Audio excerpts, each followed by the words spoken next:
Rahel V-nya dihujat karena dandan ala Barbie, susah banget woman support woman. Selebgram Rahel V-nya dihujat usai mengunggah video dirinya berdandan ala Barbie di TikTok.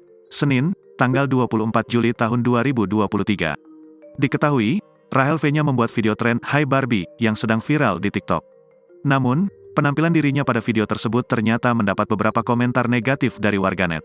Beberapa menilai Rahel V-nya tak cocok berdandan ala Barbie. Bahkan, ada yang menyinggung make up mantan istri Nico Al-Hakim ini terlalu tebal. Melihat komen itu, Rahel V-nya mengaku kaget. Namun, ia mengatakan bukan kaget karena membaca komentar jelek. Rahel V-nya justru bereaksi santai lantaran sudah terbiasa mendapat komentar jelek setiap harinya. Aku lihat komen-komennya tuh kayak, ini mah bukan Barbie. Intinya, komennya nggak enak banget. Sebenarnya aku nggak ngomongin soal komen nggak enak, karena aku hampir tiap hari dapat komen nggak enak, jadi aku santai aja, ujar Rahel V-nya dalam video yang diunggah di Instagram Story, Selasa, tanggal 25 Juli tahun 2023.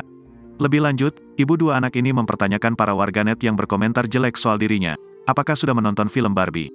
Ia mengatakan, apabila warganet yang membencinya sudah melihat film Barbie, pasti tak akan meninggalkan komentar jelek. Pasalnya, kata Rahel V-nya, film Barbie mengedukasi para perempuan untuk mendukung sesama perempuan. Kalian udah nonton film Barbie belum sih?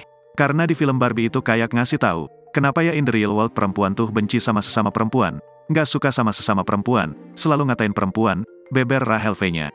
Ia pun mengaku, diskriminasi dan kebencian antara sesama perempuan sangat dirasakannya. Apalagi, Rahel V-nya merupakan selebgram yang membuatnya mau tak mau melihat komentar di konten-kontennya. Jadi kerasa banget ya kalau kita bikin konten Barbie pun, yang filmnya mau mengedukasi kita untuk woman support woman, in the real world itu susah banget, sambung dia.